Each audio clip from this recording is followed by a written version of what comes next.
what's a better way of ending 2025 than reading my most anticipated, but also the scariest looking, the most notoriously heartbreaking, heart-wrenching book that I've ever seen in the history of my reading life, and that is Alchemized by SenLin Yu. I have had this book on my physical TBR for over a month now. I picked this up when I was traveling to San Diego. It's one of my airport books, and I truly have been terrified, but also very, very excited to be reading this book. The reason why I'm terrified is because look at that. What scares me the most is the potential heartbreak and the potential amount of tears that I'm gonna shed after reading this book. So I'm truly and deeply terrified, but I think it's the end of the year. You know, I also needed a good cry. So I thought, what's a better way to end 2025, my first ever year of being back into like the book world, than by actually finishing one of the highly rated, highly anticipated books on TikTok. So in this vlog, I'm going to show you me reading Alchemized and hopefully not being traumatized. I'm going to do some updates, and this vlog is completely spoiler free, so I'm going to do my best to make sure that I talk about it in a way that doesn't give away much about this world. So if you're also interested in reading this book with me, this is my last book of 2025 officially, so then let's do it together.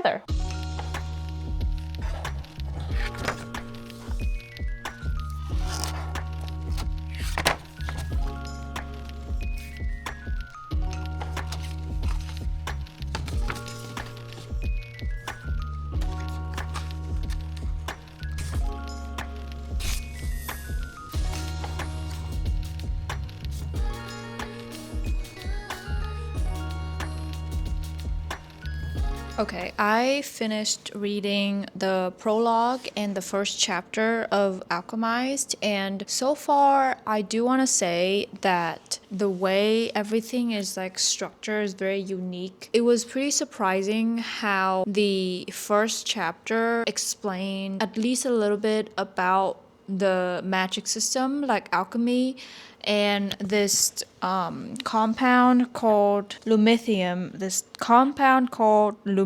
and how it bound the four elements of air, water, earth, and fire together. We also learned about necromancy and vivimancy. Necromancy is obviously manipulating the dead, whereas vivimancy is manipulating the living, basically. So that's very interesting, and the brain is involved with vivimancy, so we know at least where the first character is, the state that she's in, which, spoiler, is not very good.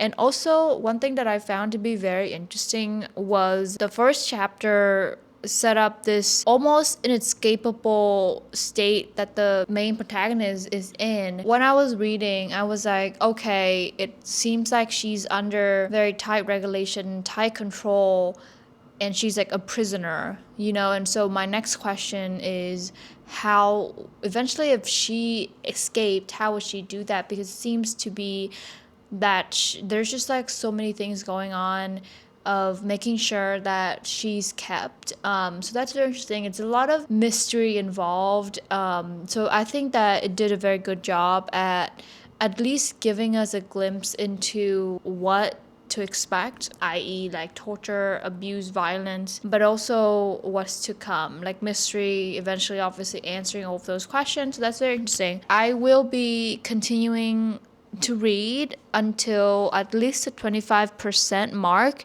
and then I'm gonna talk with you. But so far, it's very intriguing. It is the next day, and I finished reading part 1 of Alchemized. I'm at page 278, I think. So far, I have some thoughts. I think that things are progressing a little bit faster. I think part 1, once again, laid a very concrete groundwork of like all the questions that we're about to set out to find answers to. For those of you who don't know Alchemized, it is basically essentially following Helena. At the beginning of the book, she woke up in the middle of nowhere. She realized that she was put into this tank and basically put into stasis, and this is like I mentioned, a war story where the resistance recently got completely abolished by the guild and a very powerful figure. And that powerful figure is hunting down every single one of the last member of the resistance so that, you know, they could eliminate the rebellions, basically. But one thing that's very unique and nobody knows anything about is the fact that her name was not in the records and nobody knew when she was put into this tank and who put she in this tank, because there's no records whatsoever about basically her identity post-war. And so everybody thought that they have eliminated every single member of the rebellion, but turns out they left Helena and now they found her. She was brought into interrogation and they found out that her brain was altered in a way that's very, very complex and unique, and nobody was able to do this before. And in this world, the magic system is basically necromancy, and they use something called lumithium, which is like a substance that basically can create something called resonance. And resonance, I think of it as being like the magic. And there are two types of powers in this world. The first one is necromancy, and it's manipulating the dead. Vivimancy is manipulating the living. One of the Vivimancer who interrogated and examined Helena found that her brain, like I mentioned, was altered in a very weird way. It's a very complex technique, and so she was brought in front of this, I think its name is Morok. It's like the leader of this entire world now, post-war, and he's a very evil person.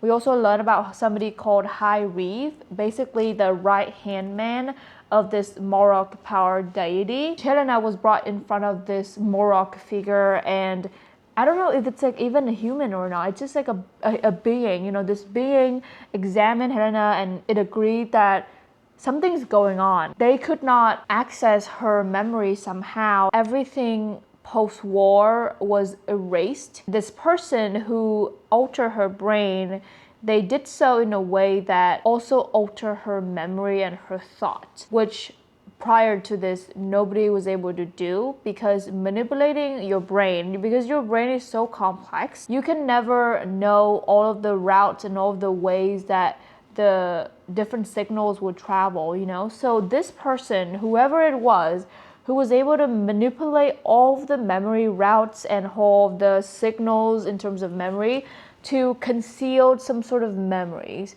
And so Morok, this being, was very intrigued, and he thought that maybe this concealed memory is what the rebellions are trying to protect, and it's some sort of like secret. He tasked the High Reeve, which is Cain Ferron, with the task of manipulating and trying to figure out from Helena's mind what this memory was.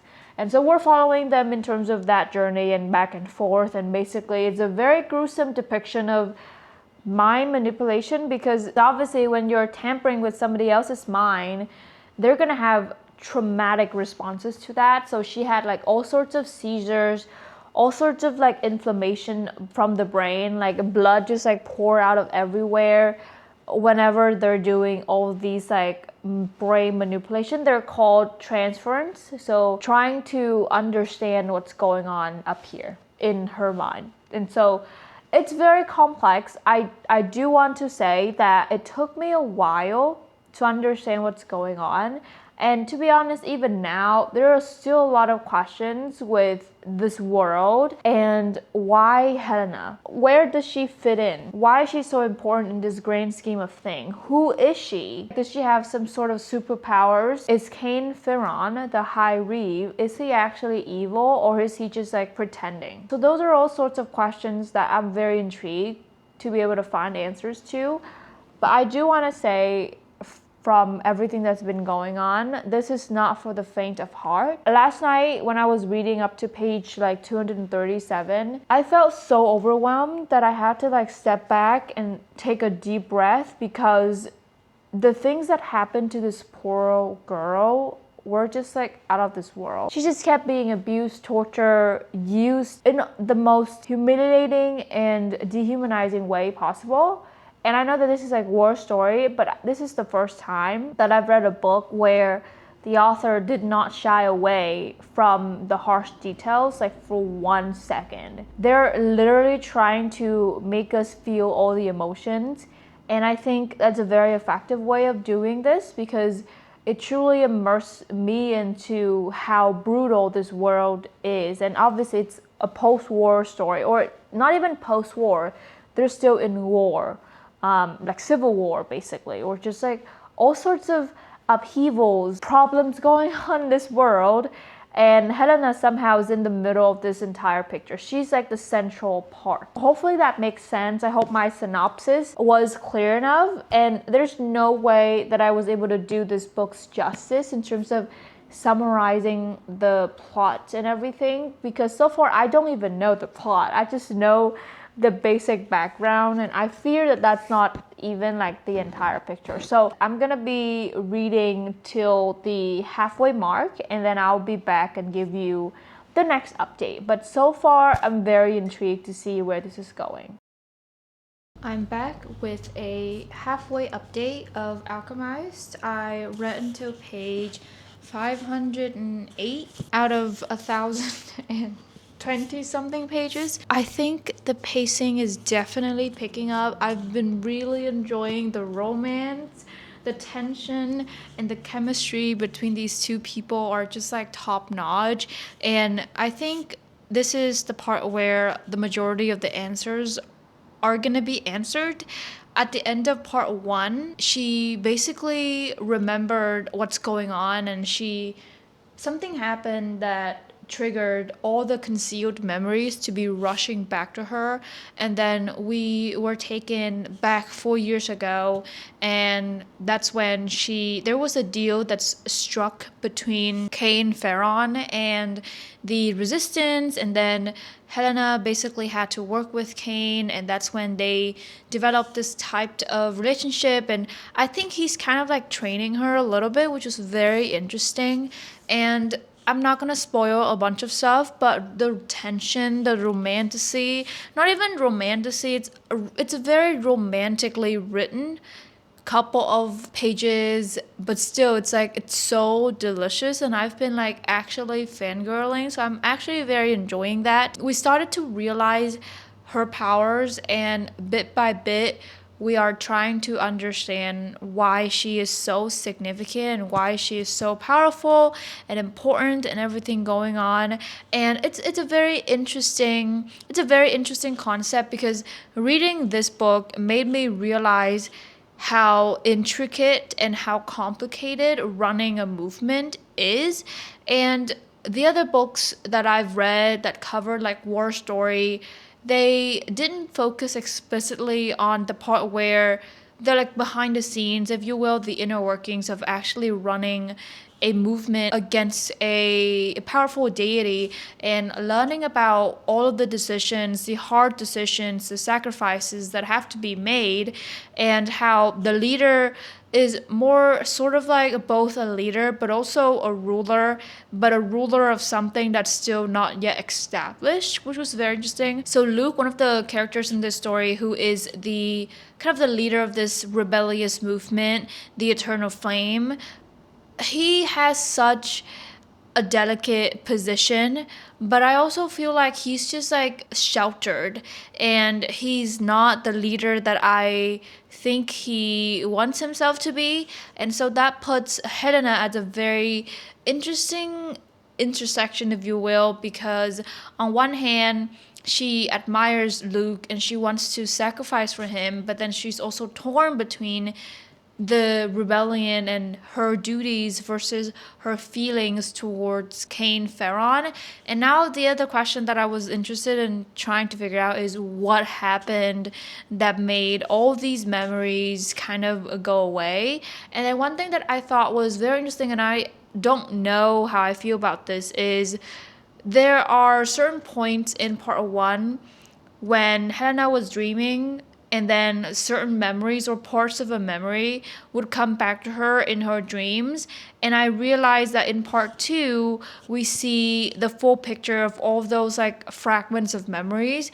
And I'm not sure, because in my personal opinion, it's very interesting how we can see that similarity between different parts, but also at the other hand, I'm like, okay, so basically the author was just copying and pasting different parts throughout the entire story. And so I'm not sure how I feel about that, but it's very cool to see how things start to fall into place and how things start to merge together to make this bigger picture, although I don't even know what the bigger picture is. So lots of things are going on. I'm very intrigued. We learn a little bit more about the magic system, but it's actually very complex. And basically, I understand that Helena is a very powerful vivimancy, but she also has this surprisingly adaptitude with handling different metals and like steel, titanium, nickel, things like that, because people in this world, they're able to manipulate metals, and certain metals are considered noble and certain metals are considered not noble. For example, like gold are it's very noble. And so one of the reasons why the eternal flame and this like movement holds so much power is because all of the descendants and the rulers, or the descendants of the rulers, have this certain unique ability to transmute and manipulate gold.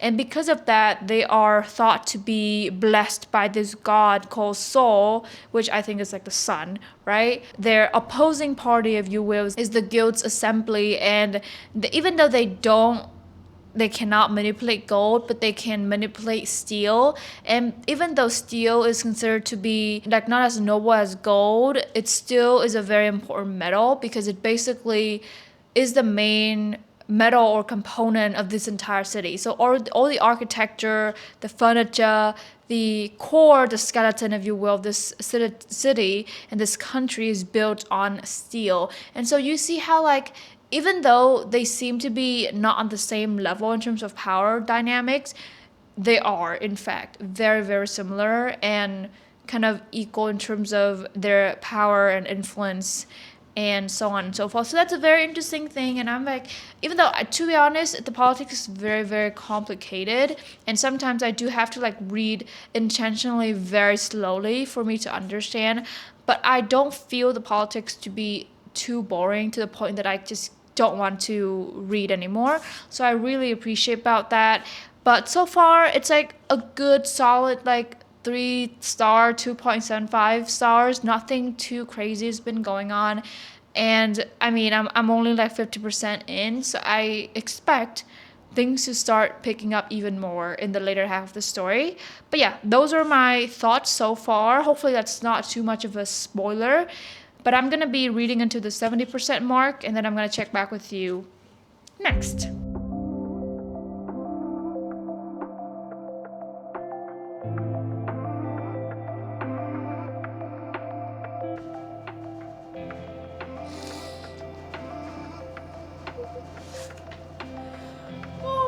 I knew this was coming. Oh, God. Okay, here we go. It's been a couple of days since I last talked to you, but I have been reading very slowly for the past couple of days. I think I'm in a semi-reading slump. I don't want to say a reading slump because I'm still reading, but I haven't been feeling like reading for the past couple of days. But I got to the 75% mark of Alchemized. I'm on page 750. And things have definitely been picking up. Things are not going well for the resistance. I do want to say that.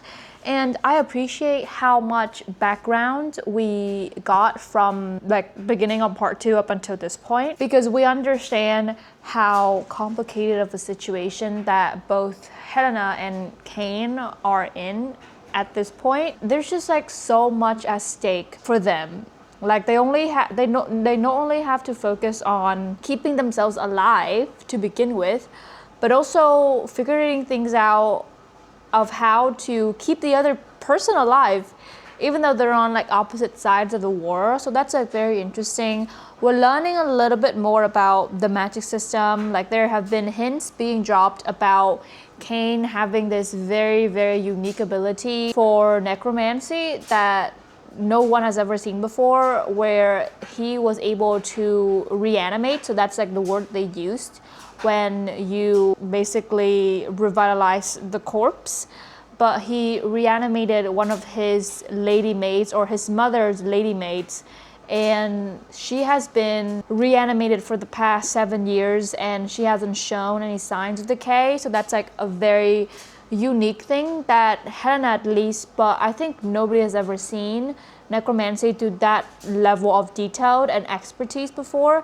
So there's some thoughts, there's some theories that I have up until this point about who's actually manipulating and who's behind the scenes of everything. I'm kind of starting to feel pretty annoyed with Helena just because of how, like, she's too selfless in my personal opinion, and she doesn't realize that she's being used by the resistance. Even though Cain made it very clear to her that she's being used, and they're like trying to basically squeeze her dry because she's such a unique healer. Like, they know that she's capable of great things, but she didn't know that. She underestimated herself. But instead of trying to confirm that, she just keeps denying and denying and denying without actually doing anything. And because of that, she just keeps like pushing Cain away. I kind of understand where she's coming from, because her whole life she has been trying to earn the approval of these city people, because she's not from Paladin, she's not from the city, she's from the outskirts, and she's also not very well off herself, so she has to do a lot.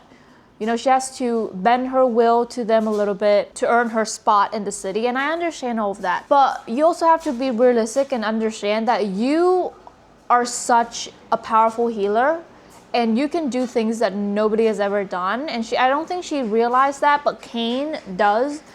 And he's trying to convince her that you're more than just what they told you to be, right? But she didn't believe that. She just kept pushing him away.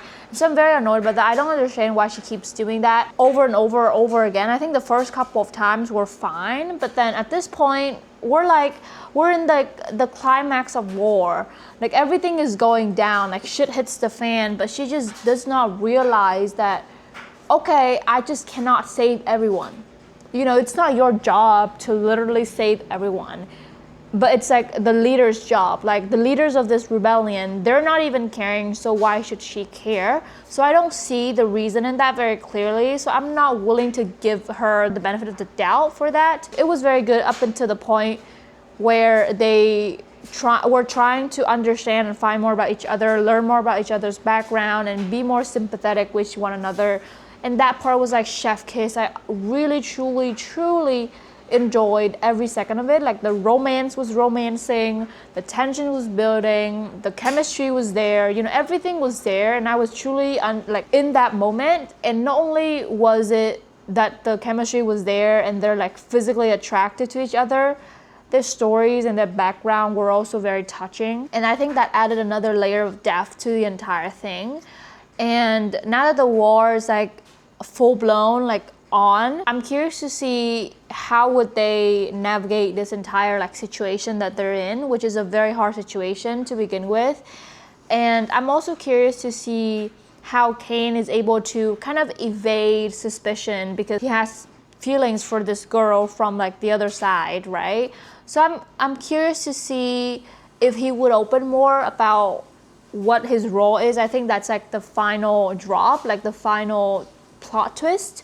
But I'm still curious to see how the author will build up to that, and then maybe allow us to also take part in trying to figure out what's going on. And coming back to the beginning where I talked about how she lost some of her memories, I'm now curious. I have an idea of who did that, but I'm still curious to see what happened there, who did that, why they do that. And also, there's another question that I'm still not sure, because both Helena and Cain, they have this very unique ability of animancy, which is like a different branch of this magic system that I think apparently up until this point only the two of them have. So the people, they have like necromancy and then vivimancy, right? But then they also have something called animancy, which is, I'm not sure, at least to the extent up until this point, there hasn't been much mention about that.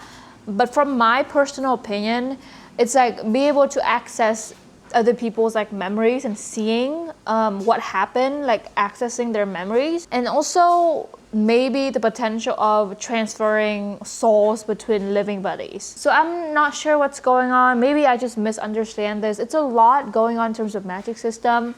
I'm not even sure if like the normal people with their like necromancy and vivimancy, if they're able to read other people's like minds and memories. Because if they can, then that doesn't make sense a lot. But if they don't, then that's something that I'm like betting on, that they don't, that they're not able to read other people's minds, and it's only unique to Helena and Cain. But I'm not sure. I have to do a bit of a background research. I would have loved if we have like a glossary for this book, because the magic system is it's not complicated, but it's a lot of details. And so sometimes it just slipped my mind. You know, sometimes I just cannot distinguish between, like I mentioned, animancy and normal vivimancy or normal necromancy. Even in necromancy, there's still some holes that I'm not really buying. In terms of the magic system, I understand it's very hard to do everything at once, like trying to reconstruct this war, you know, and then work on their character development, and then build the tension, and then all the political tension and everything.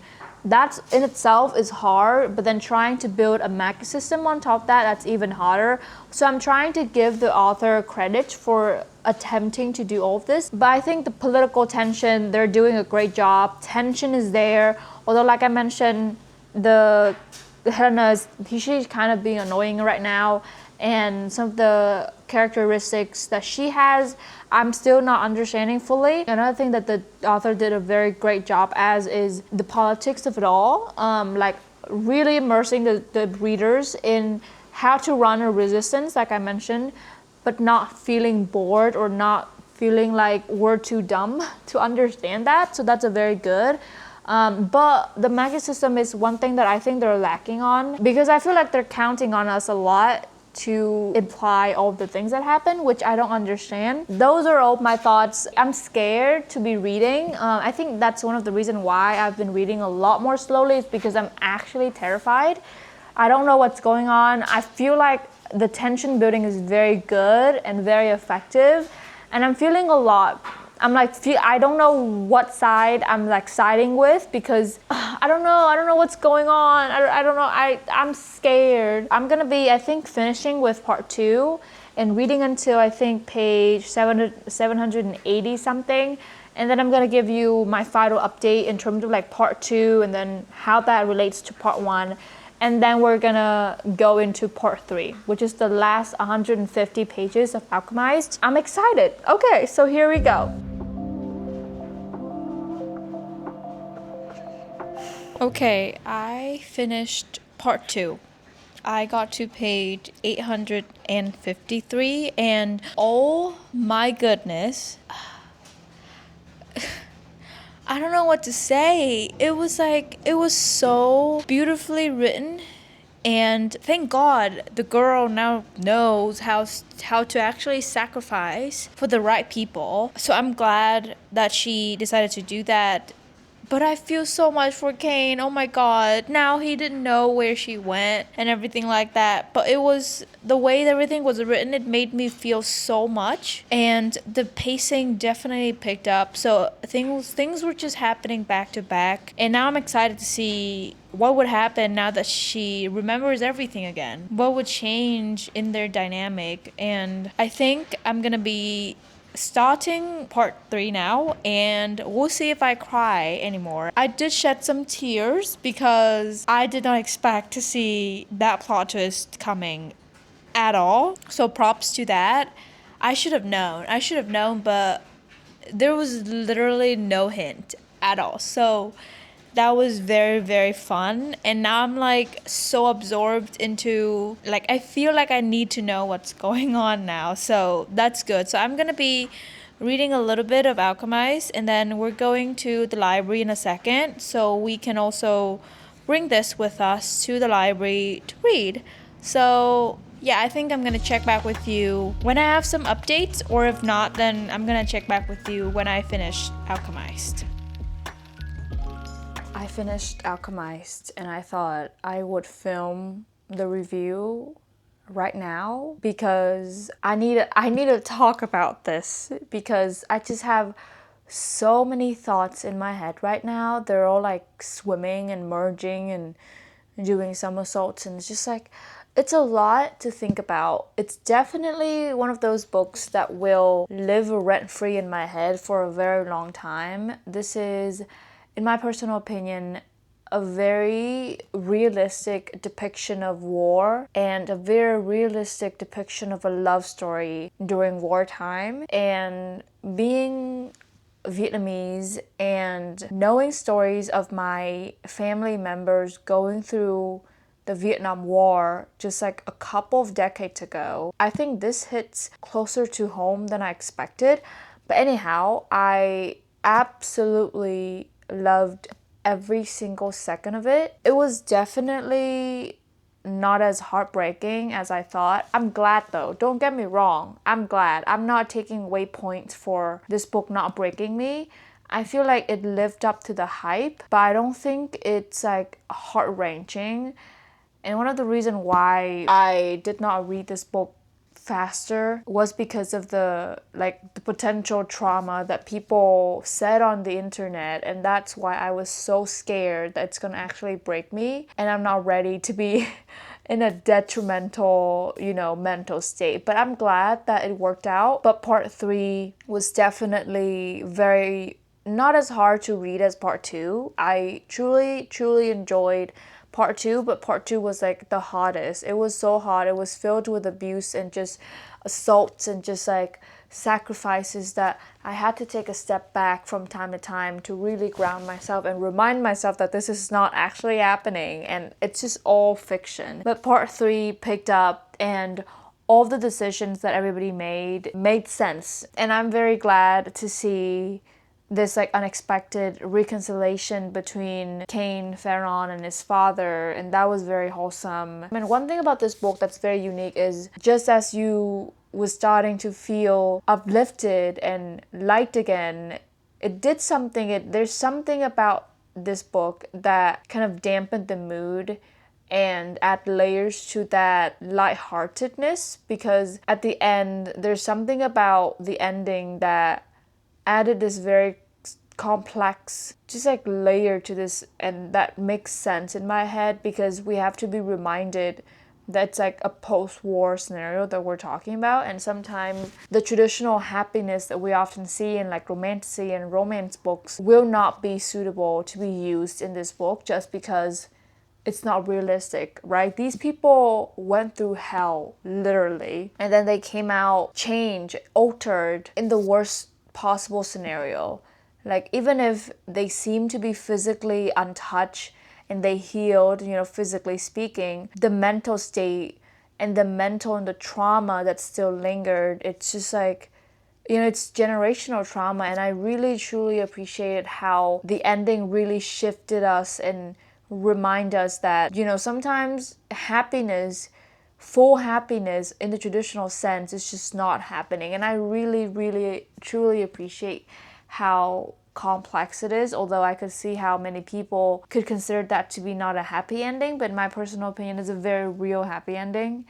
And I truly believe that's like the best choice that the author could have made for this book. I think this is one of those books that you should try to read, not for the romance. And I know that the romance is like such a big part in this book. I agree with people saying that the romance is a big plot, but I also want to emphasize on how, once again, intricate, detailed, beautifully written in the most tragic way that the politics is, living in a war. And I feel like this book is written in a very, very fitting time with everything going on in the world. I think it carries more weight because of how well thought out and well crafted the politics and the struggles and people's experiences, just like everything going on, it truly capture, I think, the essence of war. But still, in that war, the author was able to kind of put in this ember of hope, of like the romance of like believing that we will get through, we will get to the other side of this, and we will somehow try to make a life out of this like ruins and crumbles and all of this like destruction, they were still able to do that. They were still able to craft a life for themselves. And I could truly see how 3 generations ago, that was exactly what happened to the millions and millions of Vietnamese people living through the Vietnam War, and how the generational trauma could trickle down to, the first generation post-war. Even though people have been saying that this is one of those books that they would not reread, but I could definitely see myself rereading this. It's just like, it made you feel so many different emotions that you didn't even see coming. Like I mentioned, it didn't allow you to be happy to the fullest extent. It also had to force you to think about how that happiness is earned through the many years of just absolute horror and terror and just abuse. But just not enough words that I could say about this. I gave this a 4.75 stars, not a full 5 stars, because like I mentioned, like during part 2, there's some decisions that Helena made that I just don't understand and I don't agree with, and I still stand true by that, although I understand where she's coming from. But I feel like it's just unnecessary, this back and forth that they had. Anyway, 4.5 stars, Alchemized by SenLin Yu. This is absolutely beautiful. It's actually, in my personal opinion, a war masterpiece, and it's a must-read in my personal opinion. It wrecked me. If my memory was erased tomorrow, I would still pick this book up again just to experience all this over and over again. So highly recommend. But that's all for this vlog. This is my first vlog coming back after a couple of months going MIA on the internet. So I hope you enjoy seeing me read this absolute masterpiece work of fiction. I still cannot believe that this is like a work of fiction, because the author encapsulated everything so well. But that's like besides the point. I hope you enjoy, and I hope you, if you haven't already, found the courage to read Alchemized. But if you did, let me know how you felt in the comments down below. I think I'm gonna be still recovering from this book for the next couple of business days, but I'm gonna try to get back on my reading track. I'll see you very soon in another episode, and happy holidays. Have a great rest of your year, and I'm gonna see you in 2026. Bye bye.